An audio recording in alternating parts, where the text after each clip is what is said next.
Bonjour, bonsoir à tous, selon le pays et l'heure à laquelle vous nous écoutez. Bienvenue dans ce 22e épisode de l'autre Coupe du Monde, l'émission quotidienne qui vous fait vivre le mondial russe au travers du prisme si particulier de la rédaction de Lucarne Opposée.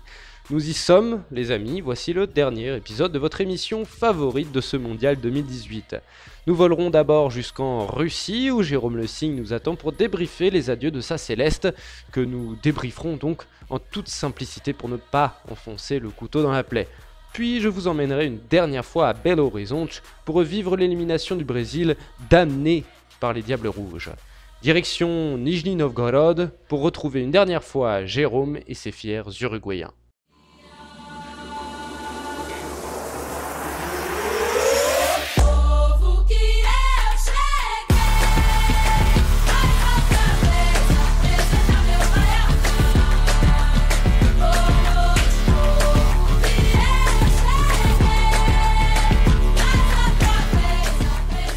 Bonjour Jérôme, comment vas-tu ? Bien, et toi ? Bien, nous sommes toutes, ça va bien. On verra après, évidemment, le Brésil est éliminé, l'Uruguay est éliminé. Voilà, c'est fini pour les podcasts d'autres Coupes du Monde, mais la France est encore qualifiée, donc somme toute, ça va bien. On a commencé les podcasts d'autres Coupes du Monde, par toi, Pierre Mignon, en partie par toi. L'Uruguay a donc été éliminé par la France de 2-0. Tout d'abord, puisque tu étais au stade, comment a été vécue cette élimination par les hinchas uruguayens ? Le match est somme toute malgré tout assez logique, dans le sens où il n'y a pas eu vraiment de possibilité de révolte entre guillemets uruguayenne, c'est-à-dire que le score reflète le match, donc malgré tout des chants jusqu'à la fin et une acclamation pour l'équipe juste avant son départ. Voilà. Mais et en ce qui concerne la cohabitation avec les supporters français, et notamment pour toi, comment ça s'est passé ? Bien, dans le sens où il n'y en avait pas, il y avait un petit parcage où il y avait 50 Français, donc on les a pas vus, ils étaient à l'autre bout du stade. Donc bien, il y en avait très peu, hein, pour être tout à fait honnête. C'est pas une critique parce que je peux comprendre que le pays ait beaucoup plus de supporters en France, de gens. Je peux comprendre qu'il n'y ait pas forcément un groupe de supporters qui fasse le déplacement, donc c'est pas une critique. Pour le coup, dans le stade, il y avait très très peu de Français. Il y avait un petit groupe sur la tribune opposée à la nôtre, évidemment, qui était réuni. Il y avait aussi dans le stade beaucoup de supporters d'origine asiatique qui pour le coup étaient aussi supporters de l'équipe de France pour X, Y et Z raisons. Mais donc la cohabitation s'est bien passée parce qu'on n'a pas eu à discuter ou à entendre, ou à voir avec eux plus que ça. Et au-delà du match en soi, quel est le sentiment au sortir de cette Coupe du Monde pour l'Uruguay et les Uruguayens ? Je sais pas, on verra avec le temps, hein. C'est un quart de finale, c'est malgré tout un pas si mauvais résultat que ça quand on y pense, mais comme je l'ai dit toujours, je l'ai dit à plusieurs reprises, et c'est pas très sympa de le dire comme ça, mais c'est pas le Mexique, hein. Donc l'objectif, c'est pas juste d'atteindre une place d'honneur et de s'en satisfaire. Donc là, pour le coup, un petit peu de déception quand même, mais il faudra faire le point, il faudra voir. C'est compliqué de faire un bilan le premier soir comme ça, à brûle pour point. Il faut laisser un petit peu de temps, voir ce qui est fait dans le futur. L'image qui restera, c'est quand même de voir Jiménez en larmes, en train de jouer le match à la 88e. Ça donne malgré tout l'état d'esprit global. Le maestro, Tavares a dit que c'était la meilleure équipe qui avait gagné. Sur le match, il n'a pas complètement tort. Il faudra voir. Il y a malgré tout quand même pas mal de déceptions. Très bien. Un dernier point. On a beaucoup parlé de l'absence de Cavani. Cavani n'est finalement pas rentré en jeu. Il y a beaucoup de gens dans la presse française qui parlent de cette absence en disant voilà, Cavani n'est pas rentré et sans Cavani, cet Uruguay n'était pas le même. Est-ce que pour toi, Cavani a à ce point eu une influence sur le match contre la France? C'est dur à dire. C'est même impossible à dire pour être très précis. C'est un grand joueur, c'est un joueur exceptionnel qui a montré sa valeur, notamment avec les 2 buts contre le Portugal, hein, puisque c'est lui qui marque les 2 buts contre le Portugal. Donc là, c'est très difficile à dire ce qui serait passé avec Cavani. C'est aussi possible que le match se soit passé exactement de la même façon avec Cavani. C'est-à-dire que l'Uruguay aurait très bien pu perdre également 2-0 avec Cavani. C'est aussi possible que le match ne soit pas déroulé exactement de la même façon. Mais avec des si, on mettrait Paris en bouteille. Donc c'est comme ça. Le football, c'est jouer avec le collectif dans son intégralité. C'est vrai que les remplaçants ont été un peu décevants. Stuani n'a pas fait un grand match. Maxi Gomez qui est rentré, le pauvre, hein, il a 21 ans, c'est un joueur exceptionnel, mais il est rentré en deuxième mi-temps pour 40 minutes et il n'a pas non plus été très en vue. Les ballons n'arrivaient pas en attaque. De toute façon, c'est peut-être ça le point qu'il faut retenir, c'est que les ballons n'arrivaient pas en attaque. Il n'y a pas eu un seul ballon qui arrivait proprement en attaque. Donc que ce soit, il aurait pu mettre Cavani, Messi ou Pelé en attaque, ça n'aurait pas forcément changé grand-chose. Je sais pas. Bon, écoute, voilà, on va pas remuer le plus le couteau dans la plaie. C'en est fini donc de l'Uruguay dans ces Coupes du Monde, mais j'ai envie de te dire direction Brésil 2019 et peut-être pour un nouveau Maracanazo, un Maracanazo 2019. Écoute, pourquoi pas ça peut être intéressant, surtout que l'Uruguay a cette fâcheuse tendance en Copa América à toujours battre quand c'est une grande équipe qui reçoit. C'était le cas de l'Argentine en 2011 et ça a aussi déjà été le cas du Brésil par le passé. Donc ce serait avec un immense plaisir. Très bien. Bon, écoute Jérôme, on se retrouvera en tout cas avant la Copa América dans un Bola Latina pour parler du championnat uruguayen. Tu vas retrouver tes nationales, surtout ton Peñarol et ce cher défenseur que nous avions vu dans le premier magazine du Carnoposé. Salut Jérôme, et du coup à la prochaine. À la prochaine, bonne soirée. Elle peut tout de même sortir la tête haute, cette Céleste. Allez, suivez-moi maintenant dans le Minas Gerais, revivre avec moi ce Brésil-Belgique qui aura mis un point final au mondial de lucarne opposée.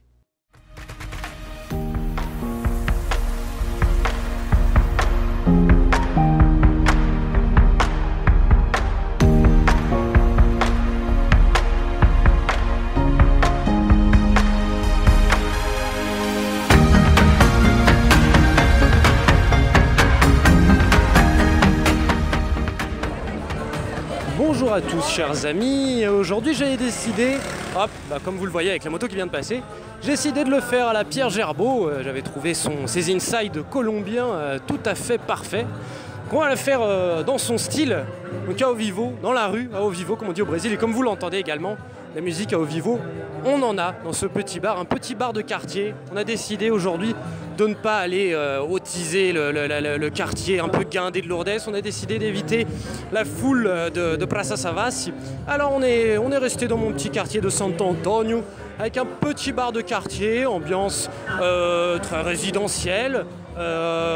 Allez, 50 ans, quelques retraités. Ça va être tranquille, mais je pense que ça va être tout aussi émouvant. Engageons que le Brésil nous sorte le grand jeu. Allez!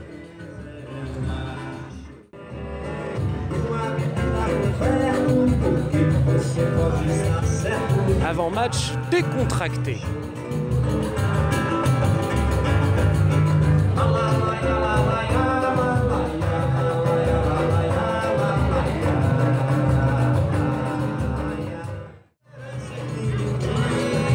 Comme je vous avais expliqué les dernières fois, vous aviez constaté que l'hymne brésilien n'était pas si respecté que ça, qu'il n'était pas forcément très très chanté en ce moment. Je vous avais expliqué, le contexte politique joue un peu, j'avais demandé à des amis, parce que la politique ne va pas très bien ici au Brésil. Et ici aussi, on ne respecte pas totalement... Attendez, on va le laisser terminer. Voilà. On ne respecte pas totalement l'hymne national qui est en train... Voilà, qui est en train d'être chanté, mais on joue autre chose, on a joué de la samba. Mais alors là, ça devient sérieux, parce que les choses sérieuses vont commencer. Et voilà donc la composition du Brésil, donnée par Galvão Bueno, hein, le mythique, un peu le Thierry Roland de la Globo, qui est la grande chaîne de télévision brésilienne, avec, comme on l'avait annoncé, le retour de Marcelo. Nous l'avions annoncé avec Marcelin hier dans notre podcast, retour de Marcelo sur l'aile gauche. Fagner qui continue à droite puisque Danilo est définitivement blessé pour le mondial, et Fernandinho qui remplacera poste pour poste Casemiro. Les joueurs prennent place sur le terrain, mes chers amis, ça va être parti.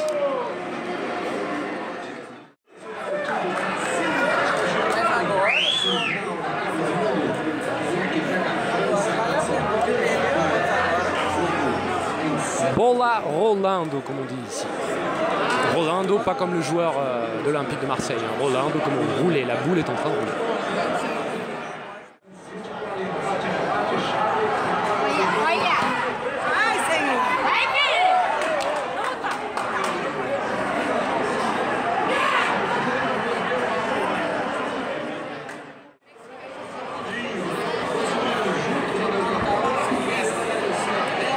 Comme vous pouvez ne pas l'entendre, ce but est belge.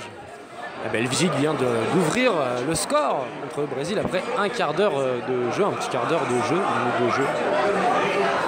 Et ici, on est, c'est même un but contre son camp, on va le ralentir à ce moment même. Et ici, c'est un peu l'incrédulité qui règne. On ne croit pas encore trop au danger, on n'est pas non plus, on n'est pas encore trop excité. Les gens gardent leur calme, il reste encore du temps, mais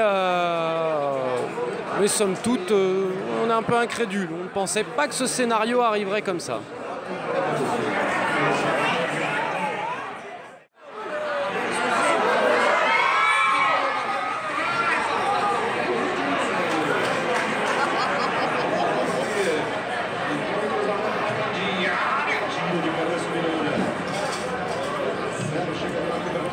Si le Brésil a quelques actions en ce début de match également, la Belgique sait se montrer dangereux. Et la Belgique est une équipe extrêmement respectée en Brésil. Tout le monde se souvient de la rencontre contre les Belges de Wilmots en 2002, lors du parcours qui avait mené le Brésil à son 5e championnat du monde, son 5e titre. Tout le monde se souvient d'un match très difficile face à une équipe valeureuse. Donc on respecte énormément et voire on craint cette équipe. On s'attendait de toute façon à un match très compliqué.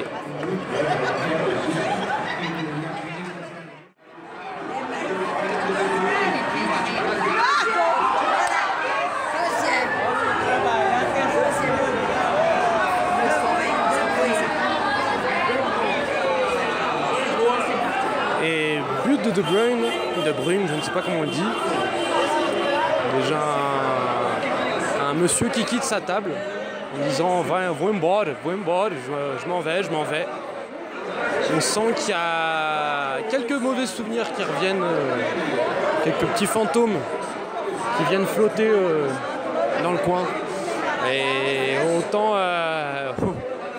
autant sur le premier but on sentait qu'il y avait le temps, que ça allait, etc. Autant là ça a crié, là on est beaucoup moins serein. De but à remonter, c'est pas la même chose.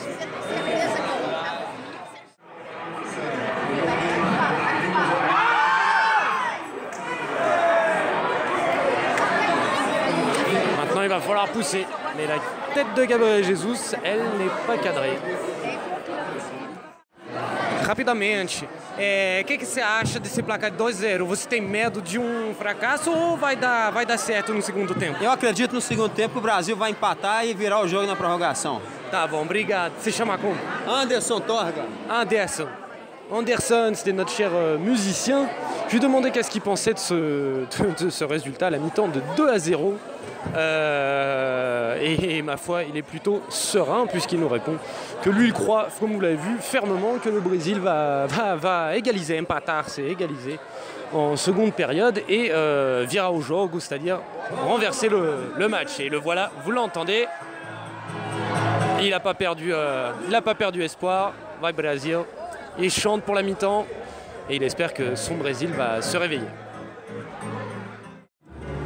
Boa tarde, Raul. Estamos no meio tempo. O Brasil está perdendo 2-0 contra a Bélgica. Desculpa de fazer esse lembrecete, Mas o que você acha desse placar? Você acha que o Brasil pode virar o jogo? Olha, eu acho que sim, assim espero. Mas pelo que tá jogando aí não vira não. Não, você acha não? Não acho que não vira não. A gente contava com o Neymar que não tá aparecendo. Indo no fundo para cruzar sem Firmino, Gabriel Jesus pequenininho lá dentro. Et a mesma coisa da última Copa, né? Tomou esses 2 gols, desesperou, desorganizou. Et donc notre ami Raoul, lui, est beaucoup plus pessimiste qu'Anderson, puisque selon lui, le Brésil n'arrivera pas à renverser le match. Et pour lui, la faute revient notamment à Neymar, plutôt inexistant, au fait que les centres n'atteignent pas Gabriel Jesus, beaucoup plus petit. Lui, il attendrait un Roberto Firmino à sa place pour prendre des ballons de la tête.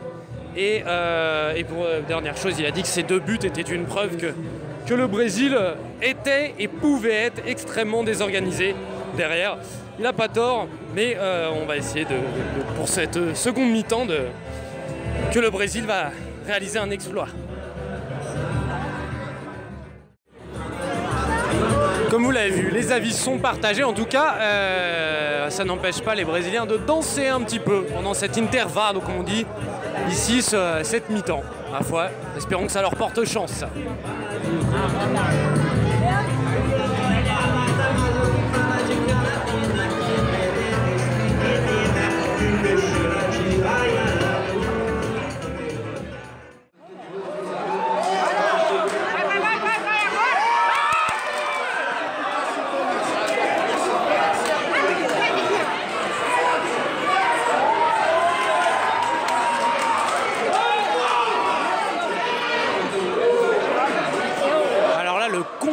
Petit pont action de l'ami Gabriel Jesus, autant vous dire qu'il les a motivés, il les a bien réchauffés les Brésiliens.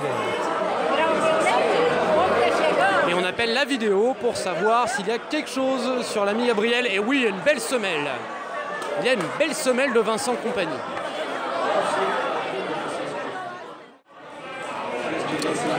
Et la vidéo, définitivement la vidéo n'est toujours pas du côté des Brésiliens, puisque l'arbitre serbe de cette rencontre estime qu'il n'y a pas faute sur Gabriel Jesus. Et le public brésilien ne réagit pas plus que ça d'ailleurs.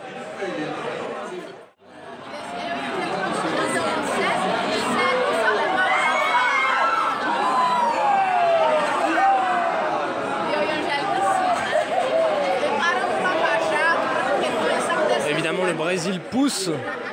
Évidemment, les espaces se découvrent derrière eux. Et une nouvelle contre-attaque presque conclue par hasard a fait passer un frisson dans le camp des Brésiliens.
Ouais, je me la joue un peu Galvão Bueno, goal du Renato Augusto.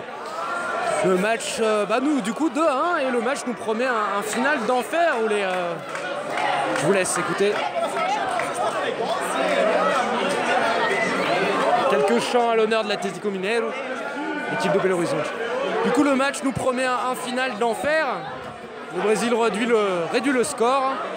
Et je reste tout de même impressionné par le public de ce petit bar de quartier qui est fait de gens beaucoup de gens familiales, mais aussi beaucoup de gens de soixantaine d'années, 70 ans qui ont connu beaucoup de choses avec le Brésil et qui sont restés quand même très sereins pendant toutes ces rencontres jusqu'ici.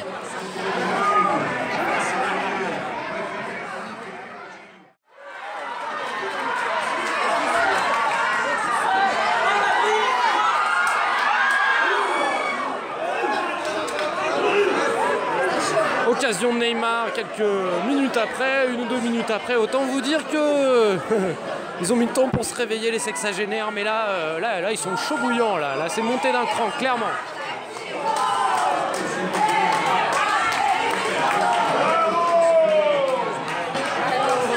Eu acredito, j'y crois, c'est un chant des supporters de l'Atlético Mineiro qui est notamment apparu en 2013 lors de la conquête du titre en Libertadores.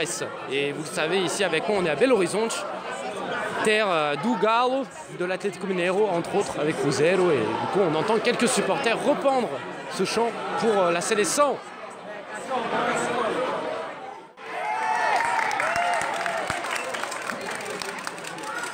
Le match devient assez débridé, les Belges ont de grosses contre-attaques, mais donc tout le monde le vibre, il vibre pour ça. Et comme vous pouvez le voir sur la photo qui va apparaître à ce moment-là, merci Nicolas, nos chers sexagénaires commencent à attaquer la pinga, la cachaça. Donc quelque chose d'assez fort pour, je sais pas, pour supporter le stress qu'il va y avoir dans ces 10 dernières minutes.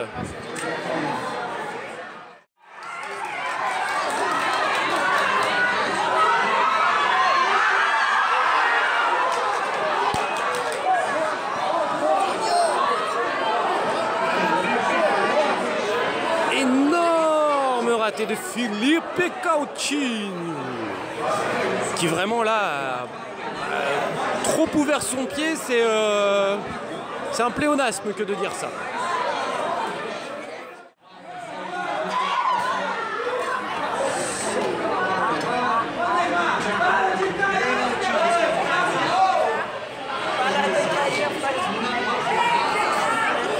Et oui, ici vous avez entendu à chaque chute de Neymar, on lui reproche, on lui dit « Para de cair, Neymar, para de cair, menino, arrête de tomber, arrête de tomber ».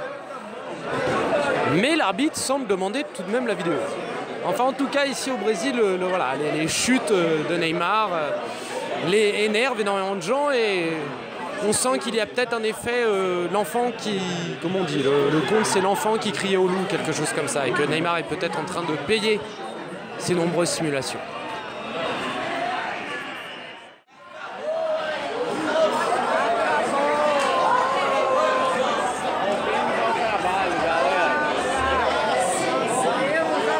Acabou, comme on dit, donc au Brésil, termino.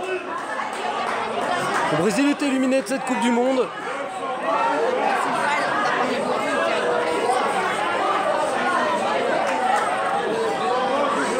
Dans un mélange de sagesse de la part des gens, comme je vous l'ai dit, un public relativement âgé qui est ici, et de beaucoup de frustration parmi les plus jeunes, notamment les serveurs en fait, qui sont qui sont plus peinés que les gens qui le servent.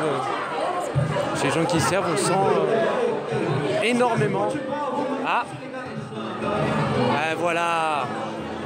Et c'est ça les amis. Notre ami Anderson vient de dire est-ce que c'est football? Vamos rumba samba, vamos rumba musica. Et oubliez le football, on va danser un petit peu. Et au final, c'est ça le Brésil. C'est ça les amis.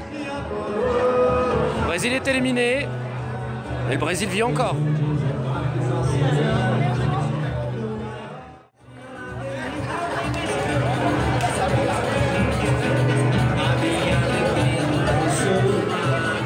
Et une fois n'est pas coutume, je garde ce son de samba pour vous rappeler que maintenant que l'Uruguay et que le Brésil, les deux derniers représentants de Lucarno Posé, sont sortis de cette Coupe du Monde, c'en est fini. La team Lucarno Posé pour ce mondial. Maintenant on va être tous derrière la France. Donc c'en est fini à peu près des podcasts. On en fera peut-être un pour la finale, histoire de faire un bilan. Mais en tout cas, voilà, c'était tout pour nous. Et bien, chers auditeurs, chères auditrices qui nous avaient écoutés pendant ces 22 épisodes, si je ne me trompe pas, merci beaucoup. On a passé de super moments avec vous.